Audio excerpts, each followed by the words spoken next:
Now, the Bram Weinstein Show on Washington's new home for sports, ESPN 630. Hey, babies. Hey, babies. Hi, everyone. Hi, everyone. We should get Doug Kammerer on today. Holy cow. It's brutal out there. Yeah. Wow, brutal out there. Be safe, your boy decided to be metro safe. today, so that was fun. That's smart. I drove in my Leaf. I'm surprised I didn't get blown off into like the woods somewhere. It's terrible out there. I was going to say, I don't know who was worse off, actually, you or me walking in here. But yeah. I'm trying to, as the new year turned, I'm trying to get my steps in. So it's like, I'm not going to go run in this. Might as well try to get in what I can. So. I appreciate Ben Standing wrote a very long piece I'm getting through right now for The Athletic about Ron Rivera and essentially running out of stories to tell, which I actually think is a really way to put this. Yeah, it was great. And I'll talk about it in a little bit. This is the most interesting, it is interesting and important. Honestly, the whole death of his tenure is so secondary to everything that's going on so fast. Yep, right. There's pictures of a house in Miami that Josh Harris is in right now with apparently a line of potential GM candidates walking through it today. Yes, exactly. Yeah. It's like they're interviewing this person, and then I'd see another tweet, they're interviewing this person, and I'm like, all of them today? Yeah, right, exactly. They're wasting no time. I told you this tonight. yesterday. It was told to me this is going to happen really fast. Sure. The president of football operations, GM, whatever they're going to call him, this is going to happen really, really, really fast. Right. I mean, as it should. Like I told you, what game did they decide Ron wasn't coming back? Was it week 5? Was it week 11? Was it week 12? I don't know the week, but I can tell you it's been a while. Yes, that's what I'm getting at here. So it was like I can't talk about it, and Right. we all know. And then you have to hold out the who knows. I mean, they were saying Matt Eberflus was going to get fired by the Bears, and all of a sudden the Bears got hot. Right.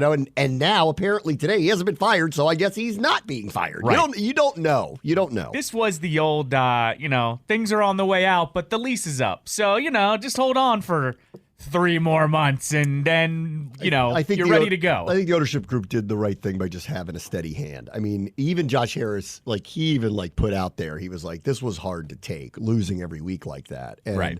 So he feels it like the fans do. Right. He wants them to win. I Sure. want them to win. I didn't want them to end like this. By the end, getting the second overall pick is a blessing, honestly, because if you're going to go out, you're going to be able to tell whoever the next coach is, oh, by the way, do you like that quarterback? Because we can select him. Correct. Exactly. We need one, obviously, and we can go select him and don't have to give anything up in doing it. Right. And so, I think it's going to be a very attractive thing here moving forward. But it is funny because I'm reading this, and I like the way Ben put this, and maybe I'll talk about it in a little bit. Because it was something I kind of referred to really. Well, why don't we talk about it now? Sure. Let's get it over. Let's get it over with. Let's do it. Because everybody knows what's going on with the search. I don't think a hiring's happening today or anything like that. Would it shock you, though? I don't think it would shock me. I would say I would put the timeline on it by the end of the week. Okay. I mean, but still today wouldn't shock me. Or I think, no, I don't think it's going to happen like that. There are, not to dismiss this, but there are rules Okay. that you have to follow. All right, fair enough.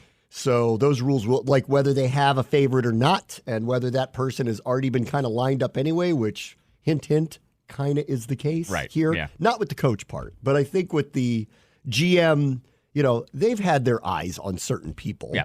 I don't know that they had a decision made, but once it became clear over the last 5-6 weeks that a change was going to be made, I was saying this earlier when they brought Eugene Shen in around the trade deadline, it was known to me from the get-go, Rivera was never going to retain control of the roster. Yep.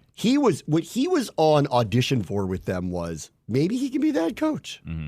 Right. He was never going to retain the roster control. Yeah. But then the team fell apart. Right. Correct. And that's that. We'll go into the search in a little bit. But Ben basically talks, he goes kind of through chronologically. I haven't gotten through the whole thing, but he goes through chronologically of the stories and narratives that Ron has told. And there's a couple of major takeaway quotes, which were it's things that I referenced the last few days, which was the end. And I said and he references this too. There were people in the organization that I talked to all the time, and they were like, he talks too much. Yes, exactly. He shares too much. He talks too much, and then he corners himself. Yep. He comes up with a narrative, and he decides it has to be this narrative, and that's it.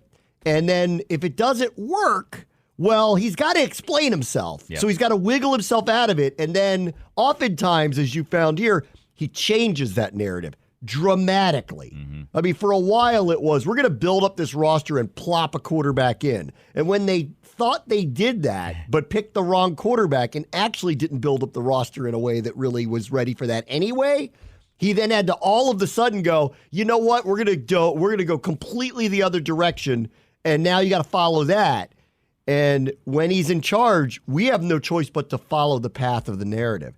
But they set the tone. Yes. He set the tone. And this story is basically like, there's a lot of people in the building that didn't like the narrative. Well, it also mentions in Ben's piece as well that whatever he decided wasn't consistent day to day either. That essentially he would say. That's pretty obvious. But it's still day to day is different than you go back on what you said 2 months ago. We've all worked in work environments. You know when a boss changes his mind the next month.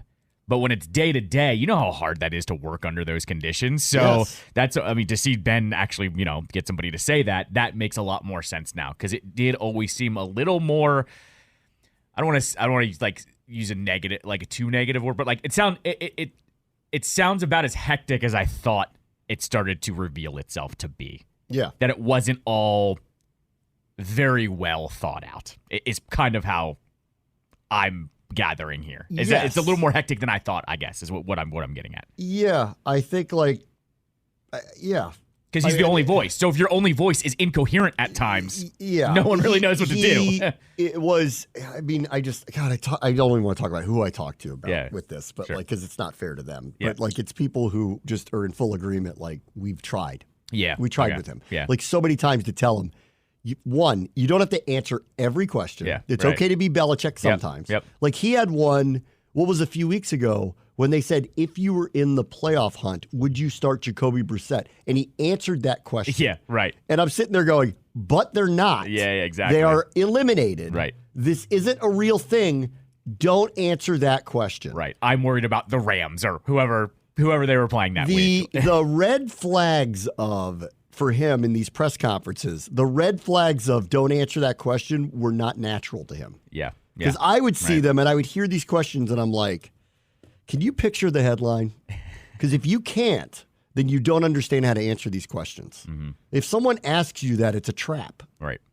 Exactly. Don't answer that question. Plus, it also isn't reality. Mm-hmm. So why would you? Why would you answer a hypothetical? This is why coaches say this all the time. I'm not going to answer hypotheticals. Why would you? That's right. It's not happening. Right. Why would I talk about it? The other part about this, too, was you learned in year one how everything you said gets put out right away. The fan base reacts accordingly. Yes. And you also got a mulligan for the first year, essentially. He said some crazy stuff, but it was it's year one. Let's just see how this shakes out. And he never stopped doing it. So it's on him. It eventually becomes his fault, not everyone else's fault. There's no perfect personality for it, and some people are very good at it, and some coaches really aren't. I would not describe Belichick as good at press conferences. Of course not. He's terrible at them. But he's wise enough to know that he doesn't need to expound on everything. Correct. And in fact, in most cases, he doesn't really need to answer any questions about anything. Mm-hmm. And he will talk about the things that are important to him to talk about. And if you get him actually going, He's actually very open about football with people. What he doesn't want to get into is the Michigas. And the problem that Rivera had was he waited in the Michigas and didn't realize he was doing it. And over and over and over, I would sit there and watch this because I'm rooting for the guy and I want the best for the organization. And I'd hear this messaging and I'd go, okay, one of two things is going to happen here. You're either going to be right and people are going to praise you and be like, see, he was right. Yep. Or you're going to be wrong. And now you're hung by your own words. Yep. And he was more wrong than right. Correct. And this past year, I like the way Ben put this. I think he ran out of stories to tell. Mm-hmm. He did. He didn't have anything to hang his hat on anymore. I'll tell you towards the end of the season, so Hal, clearly was going the wrong way. And it was after the Rams game when he got benched the first time. Yeah. And I get to talk to him on Fridays and before games. And I asked him because he was starting again against the Jets. And I said, how's he handled the week? And he stopped me there and he it started to describe why it wasn't as bad as people think it was. Okay. Okay. Which I'm sorry. It was bad. Yep. Like, I've seen too much. I know too much. I talked to too many people. I've watched this stuff. It wasn't one bad week or 2 bad weeks. It was over No, 6 weeks by that and point. in this particular game, he got benched because he was ready-made to make a lot of mistakes. Yeah. He wasn't seeing the field very well. I mean, people are not going to remember this specifically, but, like, I know what I'm looking at. And so I just said to him, because I'm willing to give anybody the benefit of the doubt, like, he had a bad game. Whatever. Right, okay. right. So he'll turn around and play better. And so all I asked was, because really this falls in line with the narrative about how he shakes things off. Yep. He has. You know, like, it's one of the attributes I like about him. And I said, how'd he handle the week? And he kind of stopped me, and he was trying to paint a picture to me that it wasn't as bad as people thought it was. So much so that this had never happened with me, throughout the 4 years that we were together. And this was emblematic of to me, that he was running out of storylines. Because game day. Yeah. I am around the team because I stay with them and I ride the bus to the stadium and all that stuff, but I really keep my distance. Like, I know my place. Like, I'm happy to be there. I am a team employee. I do travel with them. I can eat with them if I want to in the morning, but I really stay out of their way and I give them their space because I'm part of the team, but I'm not. And I understand that, right? It's a line I don't cross it. Yeah, I never. I sit with the other either media people or by myself. I don't sit with the players. I don't try to interact with them. It's game day. They have their routines, and that's just how I operate with it. And I think that's respectful, Sure. For them. And this was the first time in 4 years that he called me over in the meal room and said, come here for a second. And he tried to resell to me what we had talked about on Friday. He goes, did you rewatch the Rams game? Did you see what I was saying about him? Did you see? And he was trying to paint a picture. He goes, he actually didn't have that many pass attempts because the Rams had controlled the clock. Yeah, so they didn't actually really run a lot of plays. And he was trying to resell to me. And it was the first time, because normally I just listen, I write down answers, and we don't have a back and forth. Like, we talk. And I just want his perspective so I could share his perspective. And for the first time, I just looked at him and I said, Coach, I got to be honest with you. I just don't think he was seeing the field very well last week. And, you could correct me if I'm wrong. But I'm like, I don't think he played very well. Yeah. And he goes, well, and he changed his mind. I mean, he said, well, he took this hit and that kind of changed. And it was like he was hanging on to, he's never, ever pulled me aside to say something again. And trust me, I'm as pro them as possible. I was going to say, you're not doing the show, you're doing the broadcast. I'm not doing the show. There's a huge I'm difference doing the between broadcast. The two. I ask these questions for the purpose of giving the perspective of the team on the broadcast. I very rarely opine when I'm on there. I do that here. I don't do that there. Yeah. I let Julian London do that part. It's not my job. Sure. I will bring up topics, and if they ask my opinion, I'll give it. But during the game, I'm setting up a question. I'm just asking, and I will add context from what I've learned from talking to everybody because I'm trying to tell their story, not mine. I'm trying to tell their story. And it was the first time, and it was emblematic of me. Like, he knows it's over. He's out of stories. He's now even trying to sell me on something that I know. Sell you either. Like, and then of course, he got benched again because he didn't play well again, and he's not seeing the field well again, and it's just unfortunate. And then when Hal had to play the last couple of weeks, I really felt for him because he really probably shouldn't have. Right. And actually, I thought he played well he threw some interceptions, but I thought all things considered, how emotionally up and down probably the last month was, that he had to go out there, be a professional, and do it against two really good teams, like the top 2 seeds in the NFC, the top 2 seeds. He had to go up against them. And one of them might be the best defense in the NFL, and the other one might be the second best. And he had to go do that.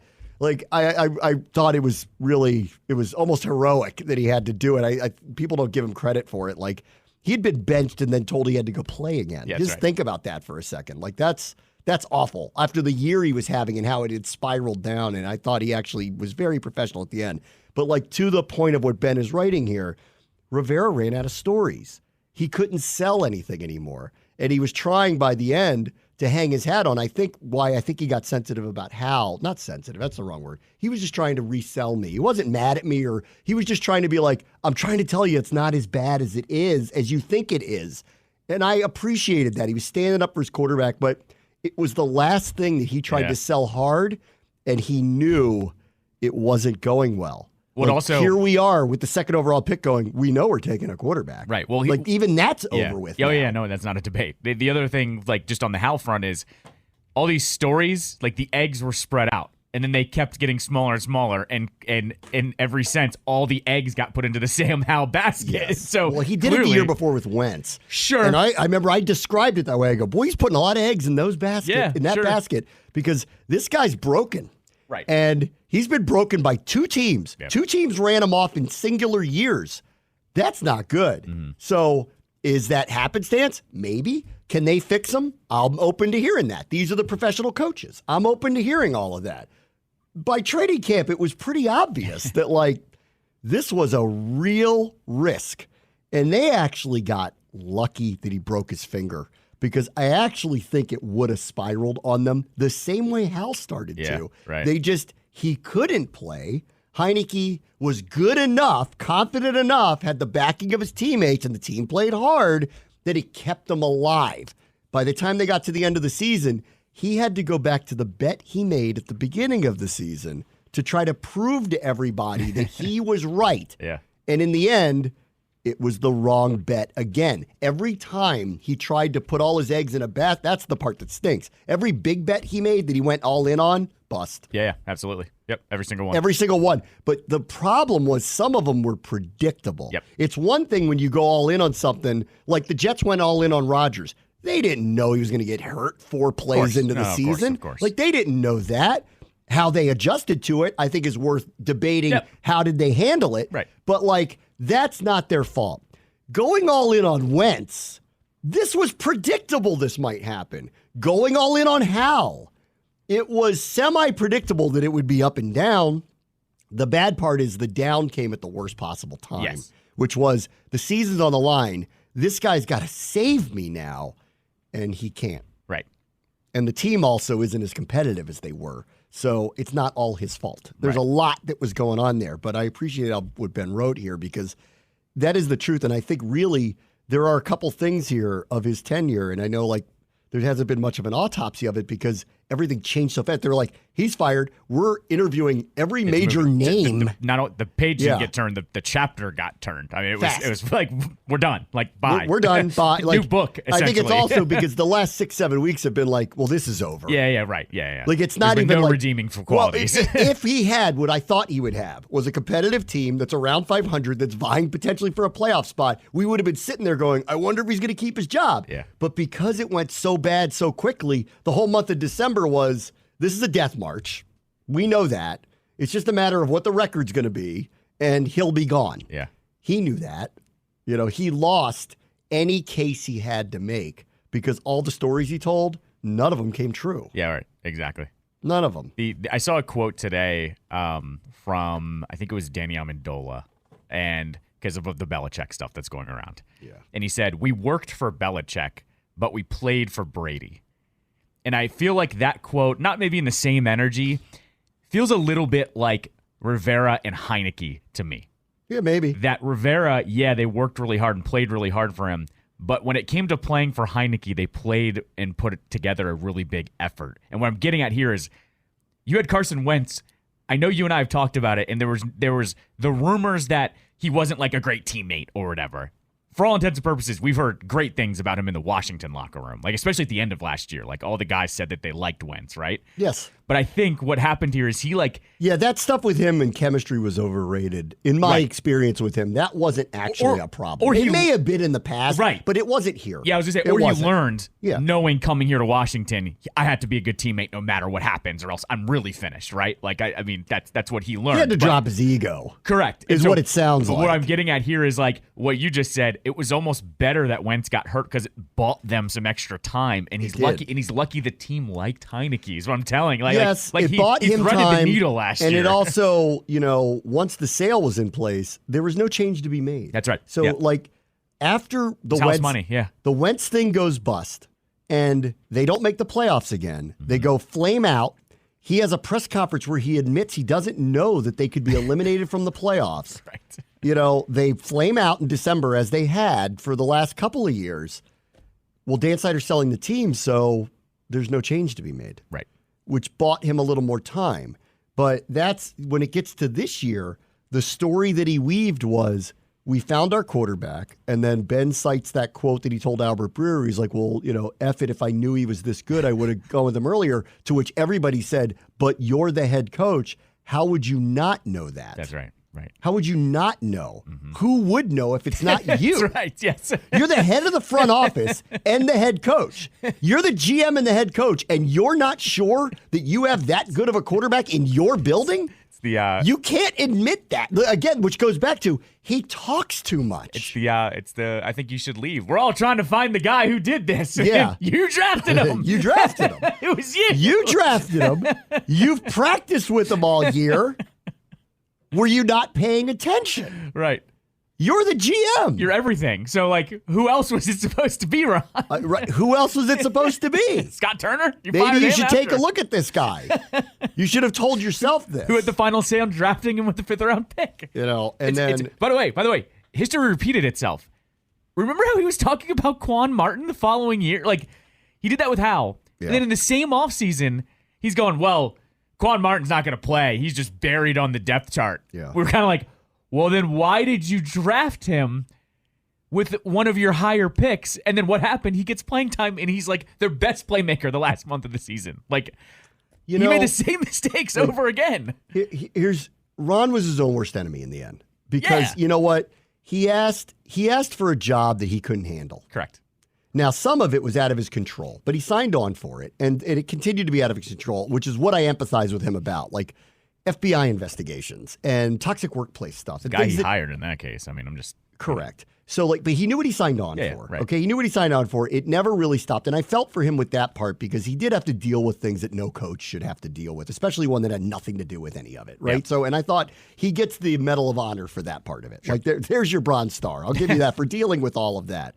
But what he asked for was control of the organization. And in the end, what became clear, and if you read this, and some of these, they're not news to me because I knew all this stuff, but just take the excerpt where Ben writes, no one's really sure who was in charge. Agents were saying this. Yeah. Who do I call? Is it the general manager, Martin Mayhew? Is it Marty Herney, who has a role that's undefined? Nobody even knows exactly what his title is. Yep. Everybody knows that he's a big decision maker in personnel, but nobody really knows what his title is. Do you talk to him? Do you talk to Ron? Who do you talk to here? The structure. I'm the voice of the team. I'm a prominent person who's covered the team forever. I don't know people's titles. Yeah. Well, that doesn't make any sense. Right. Whose decisions are these?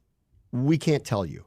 What does Martin Mayhew do here? Yeah. Is he the general manager, in a traditional sense? Does he pick the players and put the team together? Or is he just an administrator, which is what I think he was? Yet he sat next to Ron during all the press conferences over the years. Ron asked for a job he actually wasn't prepared to do. Yep. He didn't have a plan of putting the team together. And his best asset and what he's actually good at is coaching and motivating. Yeah. And we saw that the first 3 years. The players play for him. And then he seeded that in his last year by empowering other people away from his best asset. And he basically said, go talk to all of them. So he removed himself entirely from this. He unfortunately was his own worst enemy in all of this. Yeah. And we saw this all unravel over and over. And then he would say these things like, well, this is how we're going to build the team, but then not follow through with it. Yes, right. Exactly. And he would shift gears and change it. That's not long-term vision. Yes. It's not long-term strategy. I don't understand the structure. Are you in charge? Is he in charge? Is he empowered to be in charge? Who's in charge of these things? The agents don't even know. Right. Well, and that's what became apparent. We had there were little things too along the way. J.D. McKissick changing his mind to come back. Yeah. Tim Settle leaving, saying, I don't know why they didn't reach out. Yeah. And basically and them just, without admitting it, but basically admitting we dropped the ball here on some of these guys. Yeah. How did that happen? Right. Exactly. How did somebody who's making minimal salaries that you want to retain not get the contract done before it was too late to almost not reverse it? Exactly. Yeah. The vision thing it was apparent, especially like I said, the Quan Martin thing was kind of the final straw for me as Ron, the talent picker, because it was you drafted Emmanuel Forbes for a need, Yes. We all noticed that. And by the way, we all said you're going to take a tackle or a corner. Right, and they One took of a the corner. two, and they took a corner, and I didn't have a problem with it. It happened 2 years before with Jamin. I was worried about his size. Of course. You're worried about anybody, but like the position was, that makes sense. Right. Yeah. But they did it 2 years before with Jamin Davis, and it was like, you took a linebacker in the first round, you better be right, because those guys aren't valuable, and they weren't, but clearly he was drafting for need, right? But then you drafted Quan with the second pick, and you're like, well, you don't really need a safety right now. In fact, you're log jammed.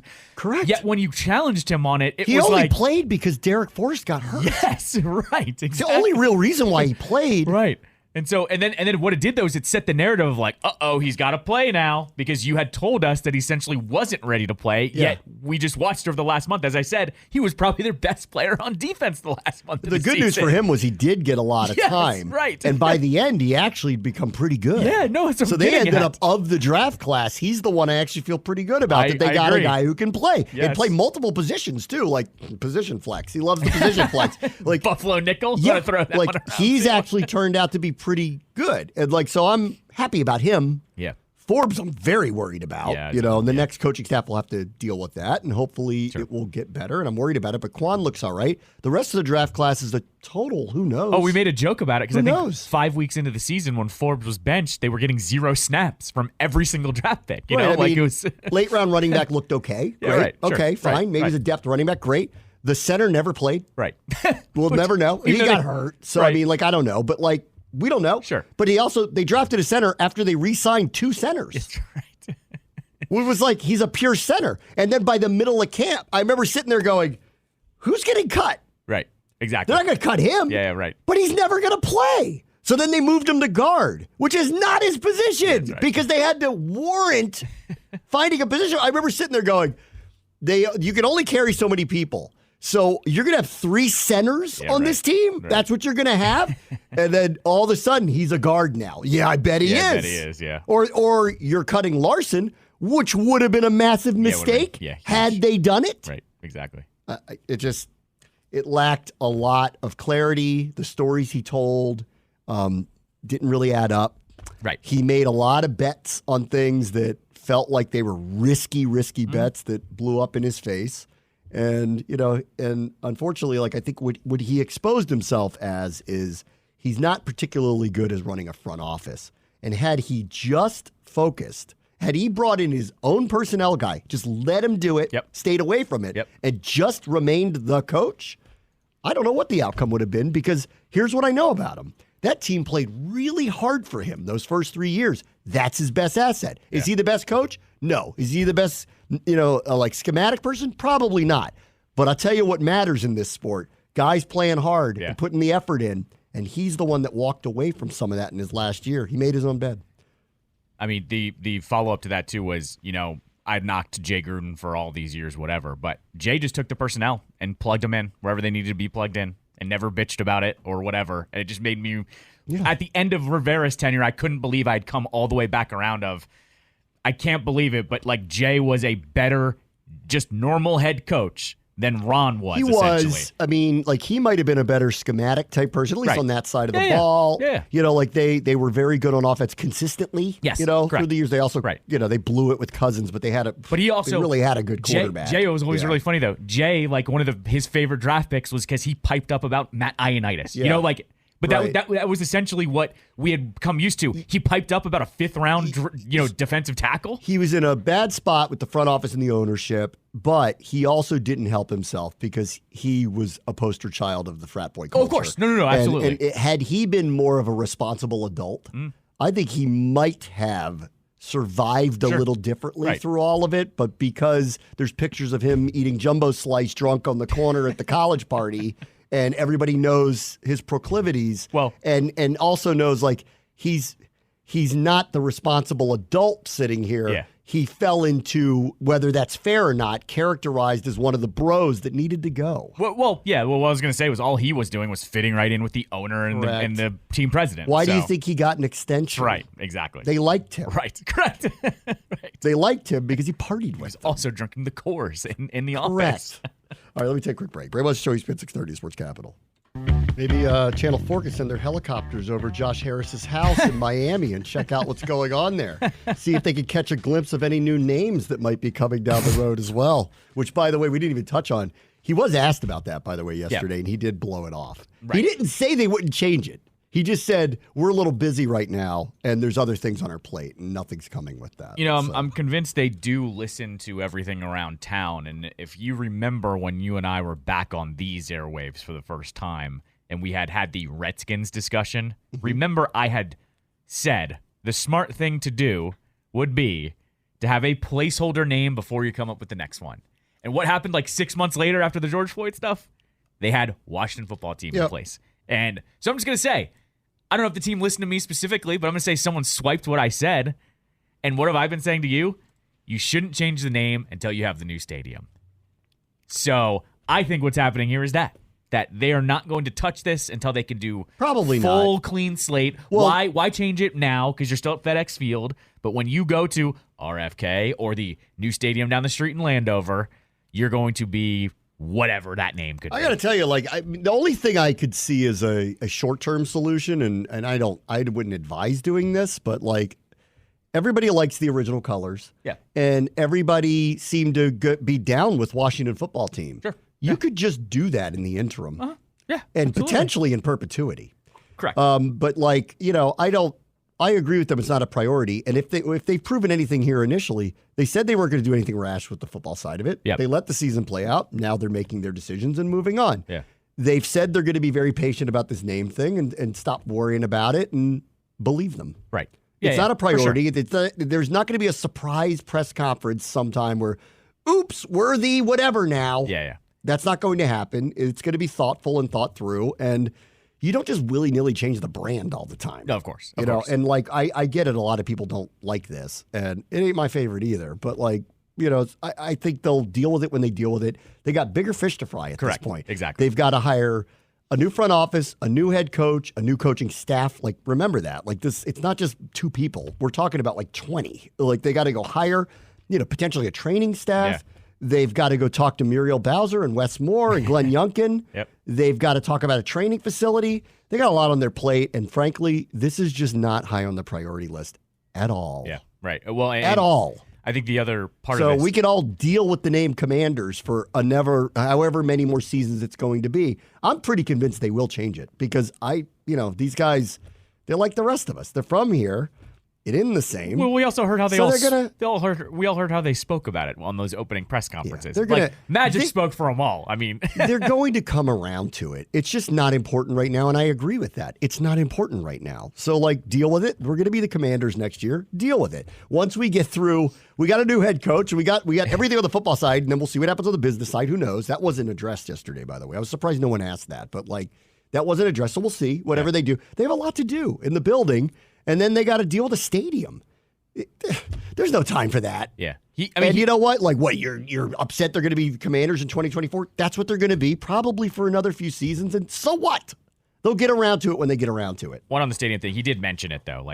He brought it up unprompted, saying, we got to find ourselves our new home. Correct. So I will say that he at least, threw the nugget out there of, I acknowledge that that's something that's happening. 2, let's just be honest here, too. It's the NFL. If they win, no one's going to care what the name is. And 2, it's also the NFL. Every new wave of new gear that hits, they sell because it's the NFL. People will literally buy whatever the new thing is. And that's just the reality of the world we live in. I make fun of it. The hats, the sideline gear, it's all the same every year with these tiny little tweaks, but it all constantly sells out for every single team. Here's what I'd say. You're not going to change the name because you got to go through a whole process. You're not going to do that quickly, right? So let's just say they went, you know what? Okay, the people like Washington football team better and they like the old look. Yeah. So we could just go back to that with the numbers on the helmet. Go back to our old look and old color scheme, maybe a newish version of it, whatever. Okay. The only reason why I would do that, and the only thing that I would use to do that, is I wouldn't just do it. I would literally do the research of, will more people buy more stuff and buy more tickets if we do this? Yeah. And if it's a tangible yes, then I would do it. And if hate to tell you this, if it actually makes no real difference in sales, then I wouldn't. Right. So if they did research that told them look, your fans are more apt to buy this, and especially tickets to the games if you go back to this name, then I would advise go ahead and do it. Like, we want to get more of our people in the stadium, and if that's what does it, okay, do it. But if they do the research and it says, look, people don't like this name, we know this. However, going back to that is we don't think in our research shows any real metrical difference of what sales would be for our fans going to the stadium, then why would you bother? Yeah, no, it's true. So just take your time.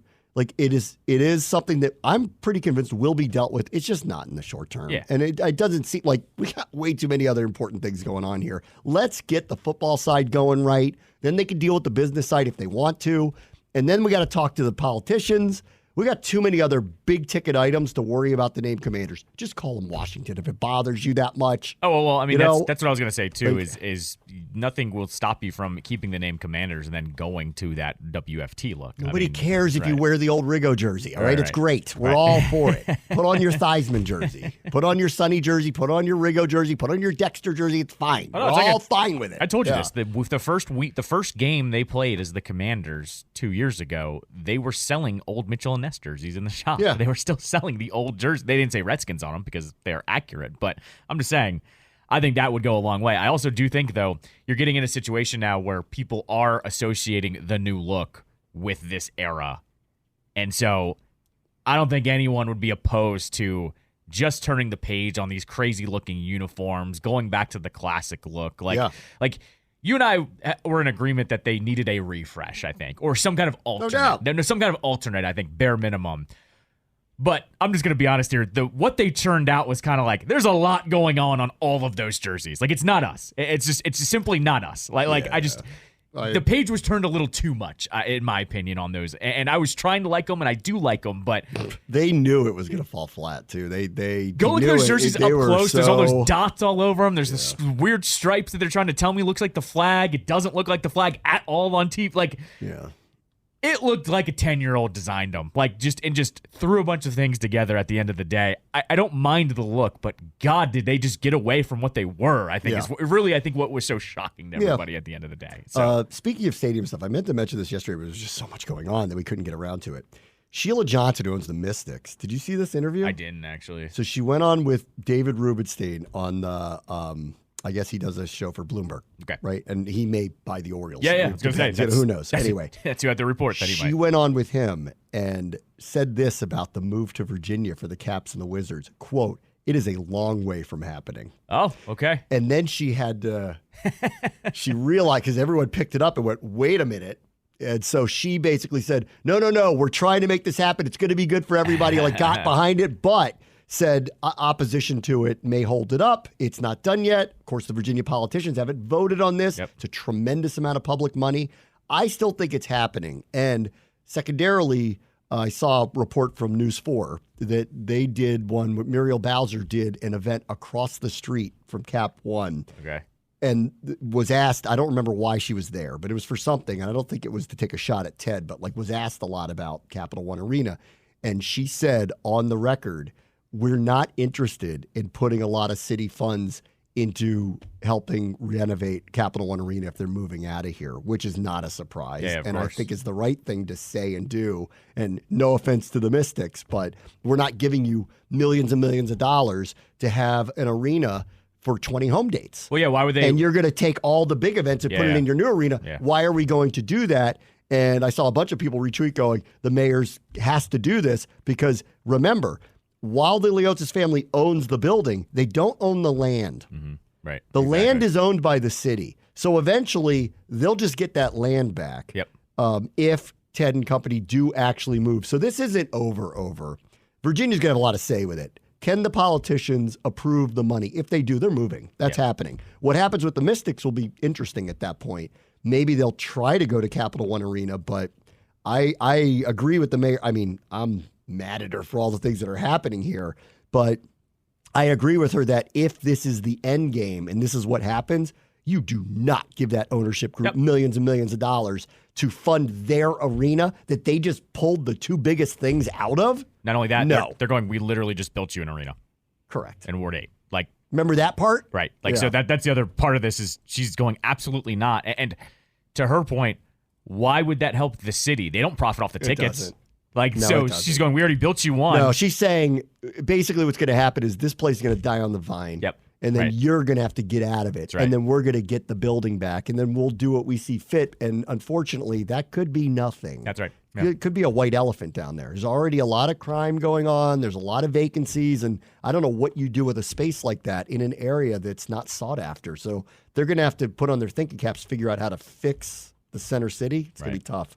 All right, let me take a quick break. We'll talk about Michigan next. Very much the show, ESPN 630, the Sports Capital. I appreciated Jim Harbaugh. I saw one of the interviews he did after winning last night where I guess someone asked him, like, where's he going to go next? And he just said, like, can I just enjoy this for 5 seconds? And I agree with it. Like, why does everything have to be next? They just won their first national championship since the turn of the century. Like, I get that, like everybody wants to know what next is and he hasn't committed to staying there and all that stuff. But, like, can you just for a second appreciate what is literally happening and not worry about if he's going to the Chargers or not? Don't give him a pass. This I'm is not all giving him. It's not This is what he him. wants. It's not him. No, but he wants this attention. No, you can't do this. He's Mr. I might go to the NFL this year, then gets a new deal. Come on, you're better than this. I know you. All right. Don't give him a pass. I'm not trying to give him a pass. I think he's a weirdo. He But, is. like, So he deserves this. he's a strange cat. He's a really Mr. like- I wear khakis from Kohl's every day. Like he's a definitely strange. He's a strange cat. That guy. No, he's good at what he does though. I'll give him that. And you know those guys play hard for him, and that was dominant performance. Last and I'm night. not denying that about was- him. But it's when you're Mr. Like I'm the best guy in the world, and you do finally win a national championship, and we all know what's about to happen. No, you don't get to enjoy it for 5 seconds. We get to ask you about it because you and your agent are the ones yesterday going, oh, there's mutual interest between him and the Raiders. Oh, the Commanders are interested in him. Like, That's true. no, he That's deserved true. that. Like, and come it's on, all man. him doing yes, it. that's It's what I'm all saying, him doing dude. it. Like, you go look at the list from all the verified reporters of who Washington's interviewing, and it's a very wide net, Yes. and it's happened It's fast. a lot of them. His name's not on it. Correct, it's not him. But he keeps saying Yes. that they're very interested in. I don't deny that there's a percentage chance that they would at least talk to him. I mean, I agree, of course. I think you should. The way that they're talking to everybody, yeah, they probably should talk to him. What I think, in his case, like I have a feeling, like this is going to come down to they're going to hire the president, football operations, GM, whatever the title's going to be.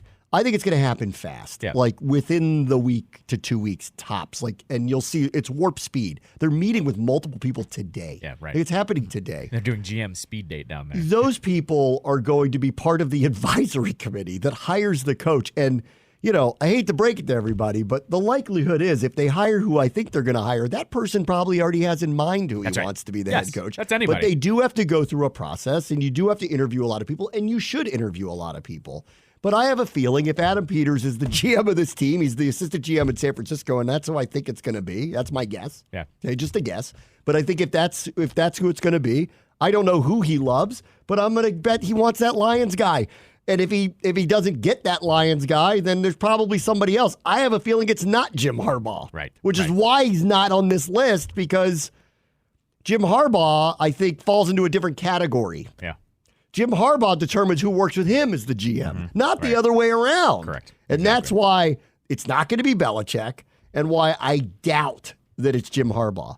That said, his record speaks for itself. He's won in a lot of places. He has been to a Super Bowl before in the NFL, went to 3 straight NFC championship games, you know, was unbelievably competitive at Stanford, okay? Unbelievably competitive there, and just won a national championship at Michigan.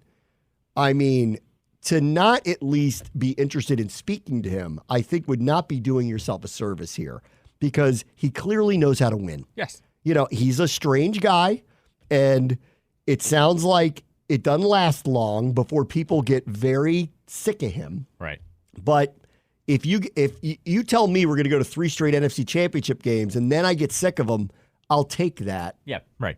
Exactly. I'll take that. Yeah. Because the whole point is we're trying to win, right? Correct. Yeah. And I'm not trying to be best friends with the head coach. Right. And that's fine.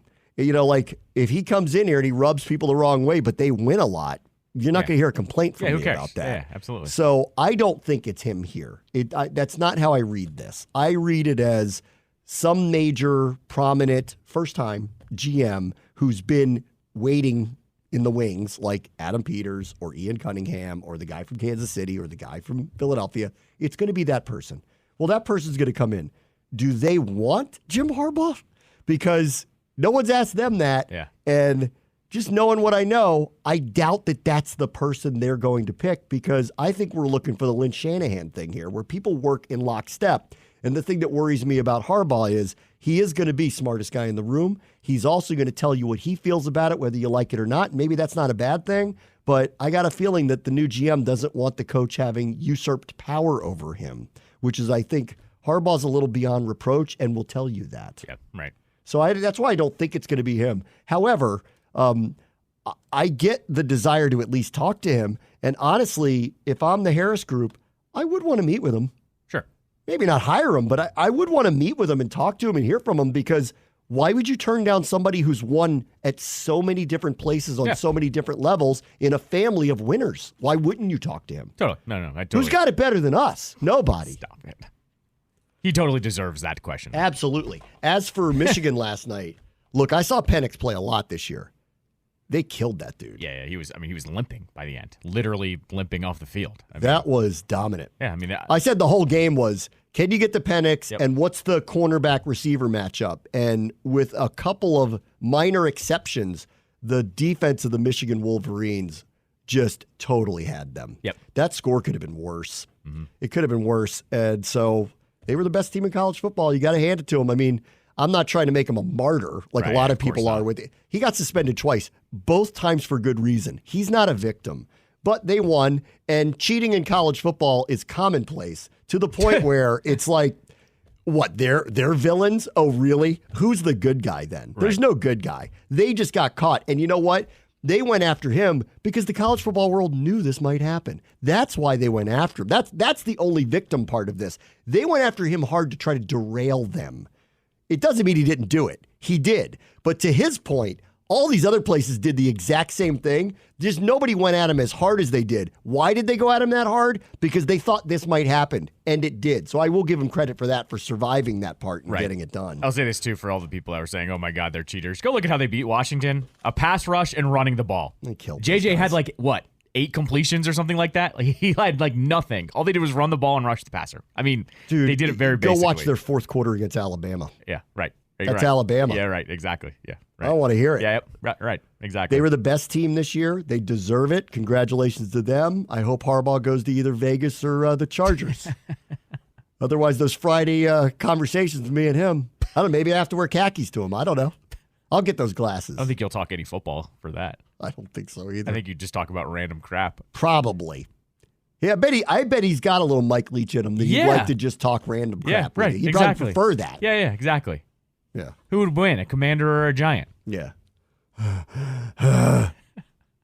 I mean, that would be welcome. I still believe that on some level that he would welcome the idea of living near his brother. Look at them last night. Look at that family, how they interact with each other. I do think that there would be a small part of that's an incentive to him to live regionally close to his brother, and he could see him all the time. I actually think that would matter. They have a stupid amount of money, though, between all of them. So I mean, know, but you know how it is. Like, these guys are lifers in the football thing. They don't probably see each other during the season very much. Like, that was probably like a special, like the fact that the Ravens had a bye, so his brother could go to that. The suspension, yeah. Had he had the 2 seed, he wouldn't have gone to that last night. He would have ended up, because people would have gotten on him about it. Both, yeah. Because remember, he came here, Jim came here when he was suspended. Yeah. Remember? That's right. Because they were playing the Terps. Oh, right. And right. They were right up the road. Right up the road. See? Maybe he'll replace Locks. Who knows? Oh, stop it. They don't have that kind of money, and you know it. They also, for some reason, don't want to do that. Well, Loxley won a bowl game. Everyone's happy for the offseason. Every year. They dumped him in Mayo. I saw it. Well, it was 2 years ago. Whatever. They won a different bowl game because they won 3 in a row. They did. Did he get a guitar? Music City Bowl? Did they give him something like that? They must. What's the trophy? It's got to be a guitar. It's got to be a Fender, right? I didn't watch Gold Fender. I didn't watch till the end of that game. Oh. What? It's you know what we are with Locks now? What? We're anti Juan Soto. We got 3 postseason runs to trade Juan Soto. We've got 3 bowl game wins with Mike Loxley. It's the rest of it that's the problem. Yeah. Maybe we can trade him to the Padres. All right, take a quick break. We'll talk about Mike Vrabel next. Vrabel wants to show ESPN 630 at Sports Capital. I wanted to read this one more quote from college football. This is Brett McMurphy, who I love, who works for Action Network. He's come on the show a number of times. Yep. And said this about the end of it with like, don't make like Michigan out to be a villain here. Everybody does this. And this is what he said. He goes, I spoke to an Alabama official last week at the Rose Bowl who said, look, everyone, and I mean everyone, is stealing signs. Michigan was not the only school doing this. Then he spoke to another industry source who said this, Kansas basketball cheats more than anybody, and they didn't do anything to them. The only pure thing in college athletics is Vanderbilt, and Vanderbilt sucks. I was like, Vanderbilt's baseball team's really sounds good, about though. right. Yeah, sounds about Their right. baseball team is Sure. basically the OG, but yeah, Sure. all right, fine. Well, then we need to find out what they're doing. Are they stealing signs? Are they bagging trash cans down there in Nashville? Right, exactly. What's going on? Yeah, what are they Maybe doing? they're just like, we're not going to cheat in football. But we'll cheat in this. Right, yeah. Figure this thing out. Meanwhile, It's pretty good. rest of the SEC's like, all right, have fun with that.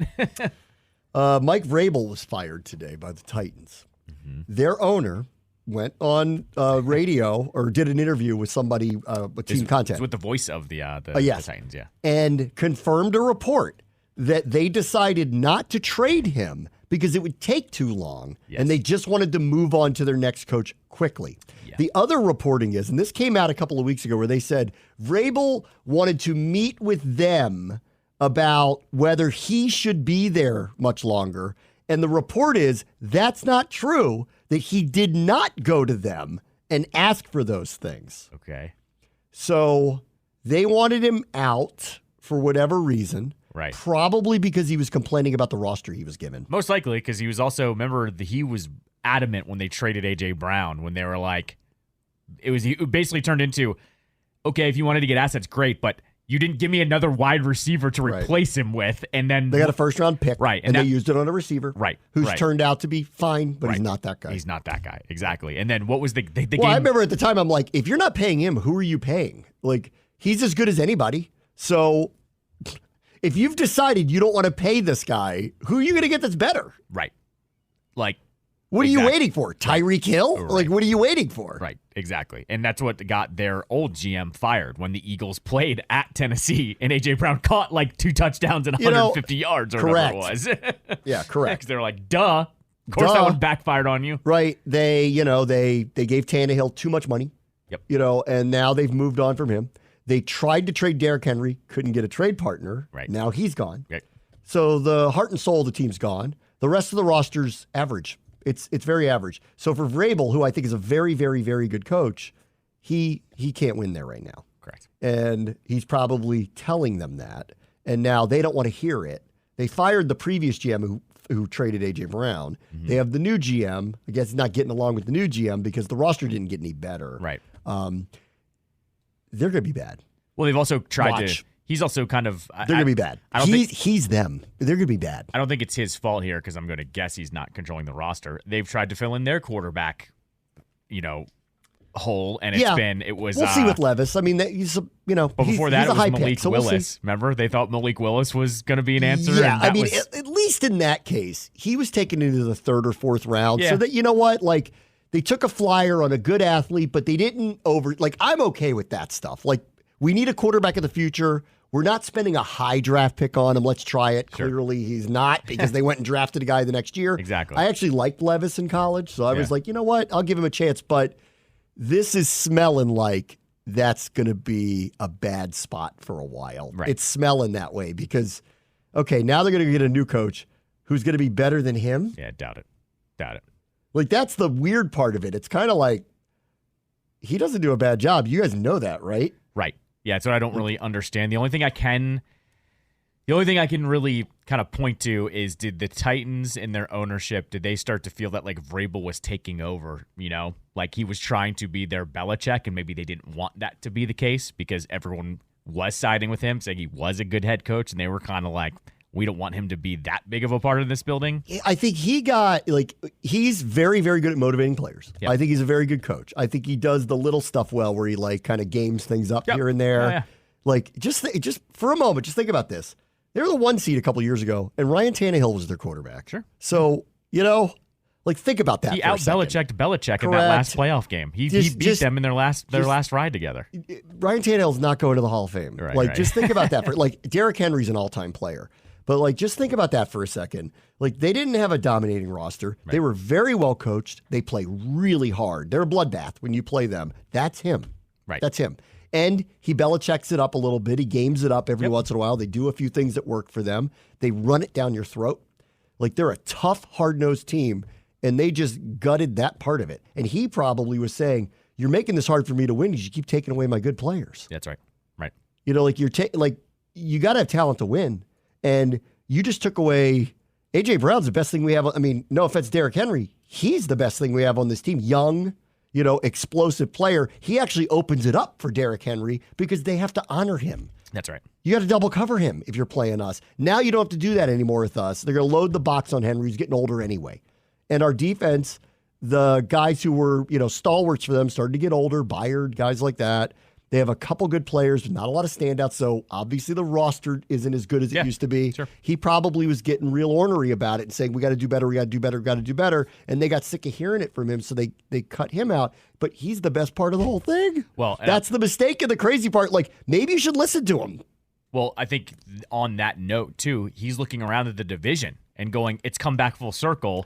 Colts are getting better. Yeah, They're well coached. Colts are way better than we thought. The Jags. And if Richardson's good, we're in trouble. Right. And we'll see. Right. And then he's going, the Jags have their quarterback and they're going to be good. And they won, 8 or 9 games. And now the Texans. Then that's why there was the tipping point. This is what I'm saying. Yeah. The Titans are going to be bad. Right. I think.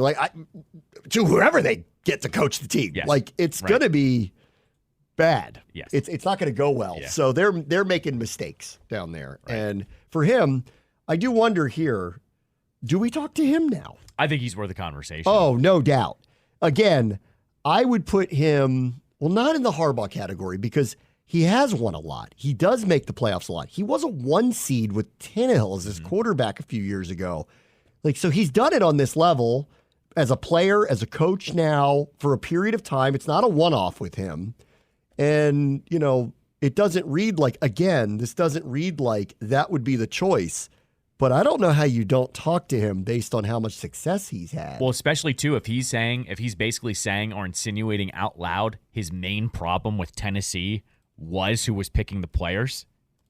And then if they hire whoever they're going to hire, that has to hire Vrabel. Vrabel's going to know whether he works well or not with whoever they do hire. He's going to be able to. Does he want saying that stuff? Because I got a little bit of a tinge of that from him over the last couple of years.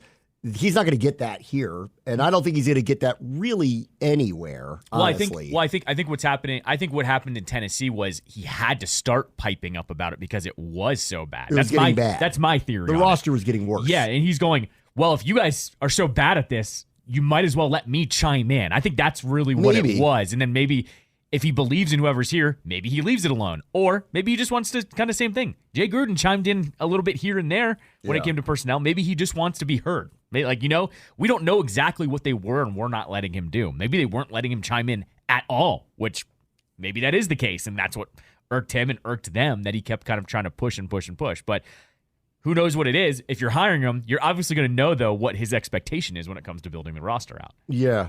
I think he's a great candidate for a lot of people. Mm-hmm. And not unlike Harbaugh. I would say, I do think you should talk to him. Yes. I don't know if you end up hiring him, but I don't know how he's not on your list. He's kind of won too much. He's still very young. Mm-hmm. And I know what his record was this year, but that's not his fault. Correct. Exactly. That team's not good. Yep. That he doesn't have a good. You can't win without talent in this league. Yep. You can be a great coach. You can't win without talent. I think what McVay did this year is pretty amazing. Although they got a way better quarterback than Tennessee does. Correct. So that's a key and for good them. Young talent too. They drafted really well. They do. Puka's very good. Kupp's very good. They've released, by the way, because you know how the Rams do their whole draft thing lately. They do the whole house where they have all the coaches shack up into one house and they have cameras. They released the video of them arguing in the draft room about Puka. And it's really? It's all time good. It's who fought for him? McVay. He did, and McVay was like, "This guy can be a contributor right now. Look at how he was like, look at how he blocks downfield. I could put him on the field right now, and I know he'd be better blocker than some It was really, really good. And the fact that like I appreciate that they're willing to put that out there because someone else is arguing against him. I think what I or don't, just like it was I'm more not sure. I think it was more pounding the table, not like I don't want this guy, because the other, I forget what executive was sitting there and was like, okay, like we've watched the film, we really like his effort. Like there was no one in the room going, I don't want him, but it was McVay was the one like pounding the table. So I mean, that's what I'm getting at here with all the personnel stuff. Like clearly LA is in lockstep. Like McVay knows what he wants and he pounds the table for his guys. That's why I'm interested to see what exactly was Vrabel doing or not doing, or what did he say he wasn't going to do and then decided he wanted like more power or less power. They're going to be interesting in the offseason. I got to, because they had to do the whole cap purge because of the run that they had before, but they should be through most of it. Yeah, correct. Yeah. So now I want to see what they do in the offseason. They're going to be in line to probably go get a couple defensive players because they need it pretty badly. Right.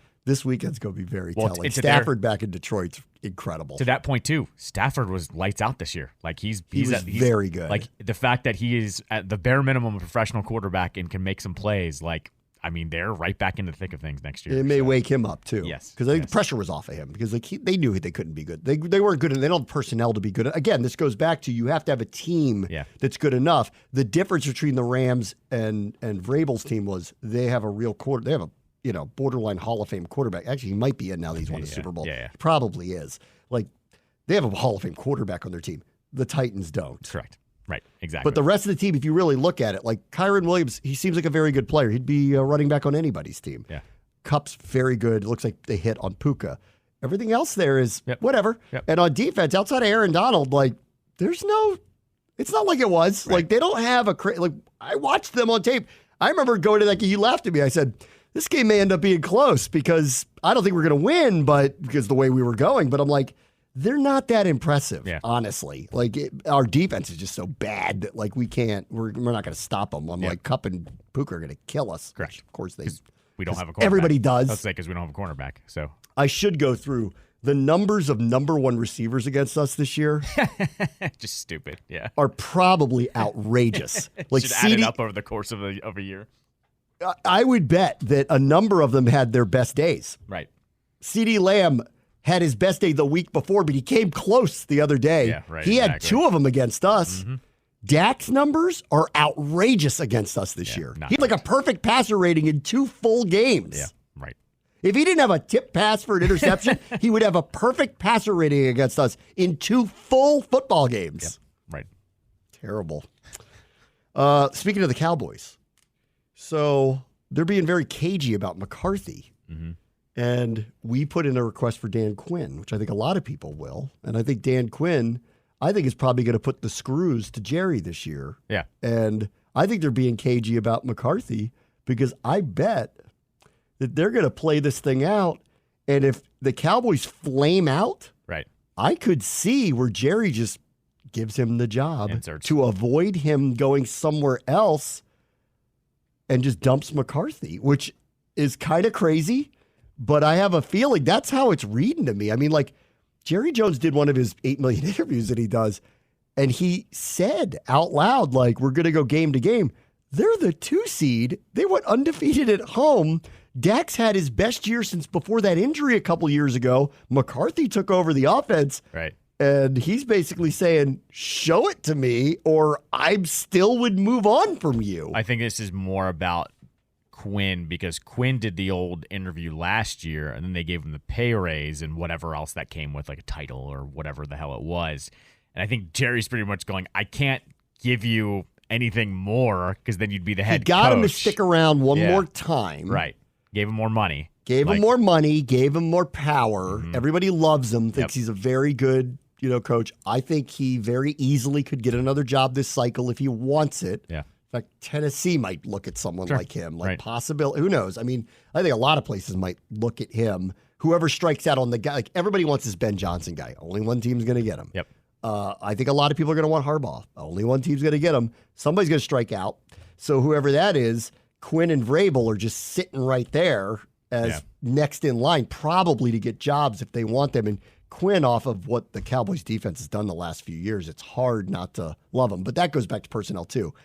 Their personnel is outstanding. No, of course. I do think a part of this as well is like, yes, the Falcons had their collapse in the Super Bowl, but he got them there, And it was Kyle Shanahan. Like, he hired Kyle Shanahan. Like, I always feel like people kind of forget that. Like, he was the head coach. Just because he wasn't running the offense doesn't mean you don't give him credit for that. And I think we're also finding out Atlanta's kind of a wonky franchise too. Like, clearly they don't have it all together either. So it's not going to shock me if someone hires him and then tries to bring in another young coordinator to, run the offense with him as well. Yeah, I don't know. I mean, the Quinn thing's interesting. If I'm Josh Harris, one, I want to talk to him anyway because I want to talk to the Cowboys people. Sure, yeah, just freak that's them out part a of little it. bit. Yeah, I want to talk to them too and freak them out a little bit. I think that's worth doing.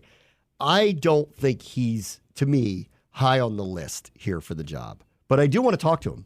It's the same thing with Harbaugh and Vrabel, for that matter. Right? Why wouldn't you? If you're going to do this robust search and they're available, why don't you get them in the room? And they may surprise you, right? So I want to talk to all of them, even though I don't think any of them are ultimately the head coach here. I'd be surprised if Dan Quinn's the choice.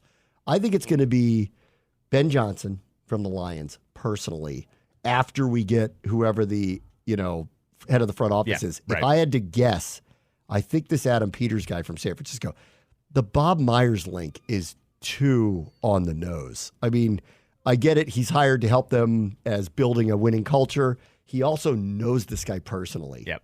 Like, I think Magic Johnson, it's not only, he's part of this ownership group for two reasons. One, he's Magic Johnson, okay? Like, winner, all-time winner and, investor and success story. Of course. He also has business in Maryland. Yep, right, exactly. Like, it's too on the nose, I think the same thing happened. When I saw the Bob Myers thing, I'm like, boy, that's interesting. And I like that they're surrounding themselves with successful people. Our last guy didn't do that. I'm happy that they're doing this. That's the right thing to do. And then I'm like, they clearly want this Niners guy. He knows him. Right. What's the first interview that happened? This guy. He had turned down interviews in the past. I think he's going to get hired here after they go through the cycle, unless someone surprises them. I think he's going to get hired here. And then my gut says he's going to go with a young coordinator and probably Ben Johnson if they can acquire him. But I do want to talk to all these other people. Of course. Yeah, absolutely. For sure. Yeah, because you want to hear what they're all thinking. Of course. This is what it all boils down to. Their brains. Yeah, of course. You want to talk to them. You never know when these people might be available. Mm-hmm. Right, exactly. Like, if I'm Ben Johnson and for some reason someone doesn't hire Vrabel, you want to be my DC for a year? Yeah, exactly. Right. We'll give you that job tomorrow. Sure. Yeah, 100%. I'm going to run the offense, whatever quarterback I pick. You run the defense, and we're off and running. Yeah, let's have a day. If he's not going to be hired as a head coach somewhere, I'm offering him tomorrow the DC job here. What about Matt Patricia? No, I'm not. Belichick. Belichick as a coordinator? That'd be stupid ridiculous. I think people would be like, that's amazing. People would... That's amazing. You would have people celebrating like Joe Gibbs came back if that was the case. Yeah.